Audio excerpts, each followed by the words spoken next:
You don't usually notice it happening. That's the scariest part. One day, someone is just a stranger, and the next, they feel safe, familiar, comfortable.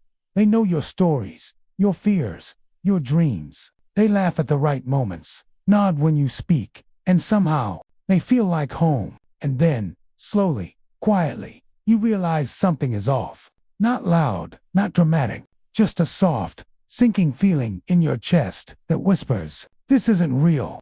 Today, we're talking about how fake people win your trust, not because you're weak, but because you're human. You see, trust isn't built through grand gestures. It's built through small moments, shared jokes, late night talks, tiny Fake people understand this better than most. They don't rush. They study. They observe how you speak, what makes you light up, what makes you insecure. They mirror you, not because they're trying to connect, but because they're trying to blend. And when someone feels like a reflection of you, your brain does something fascinating. It relaxes. It says, "They're like me. They're safe." Neuroscience tells us that familiarity reduces fear. Your brain is wired to trust what feels familiar, even if it's harmful. That's why you sometimes miss red flags when they're wrapped in warmth. Fake people don't come with warning labels. They come with kindness, charm, and stories that feel just vulnerable enough to make you open up.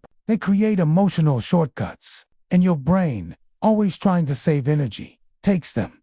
What hurts the most is that they often appear when you need someone, when you're lonely, when you're tired of pretending you're strong, when you just want to be seen. And they see that. They don't need to know everything about you, just enough.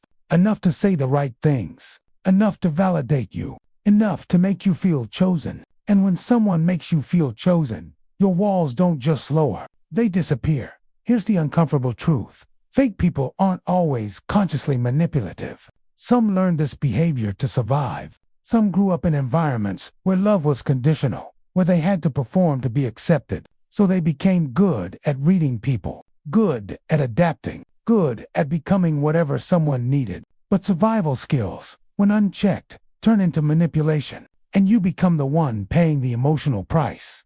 They often rush emotional intimacy, not with romance necessarily, but with connection. Deep talks too soon, secrets shared early, compliments that feel a little too precise. They create a sense of us against the world, and that's powerful. Your brain releases oxytocin, the bonding hormone. You feel close, safe, understood.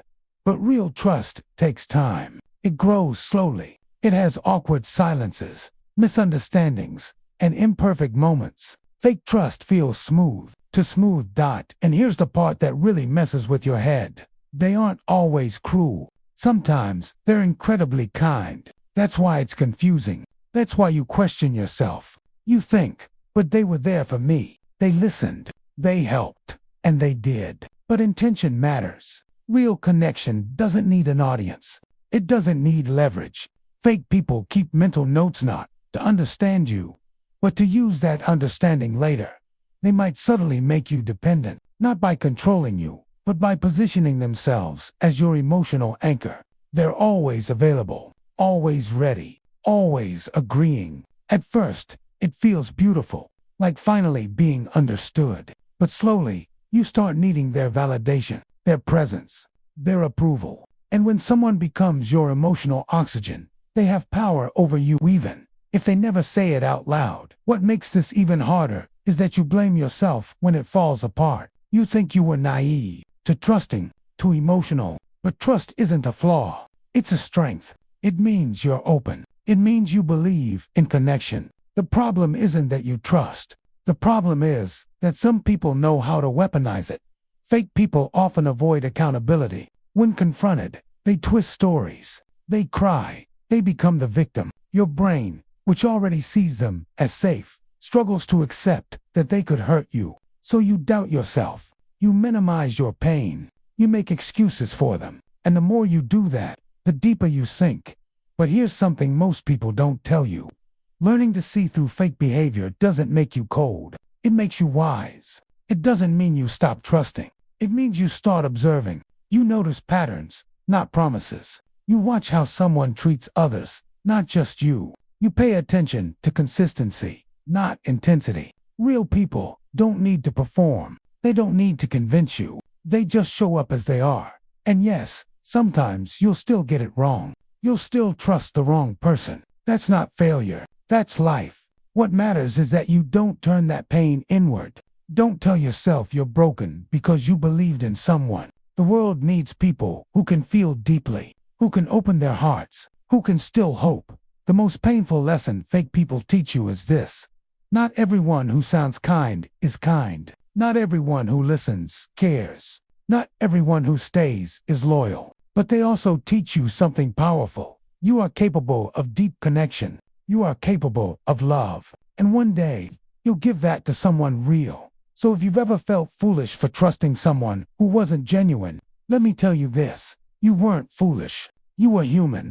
And being human means risking your heart. The goal isn't to stop trusting. The goal is to trust with awareness, with intuition, with patience.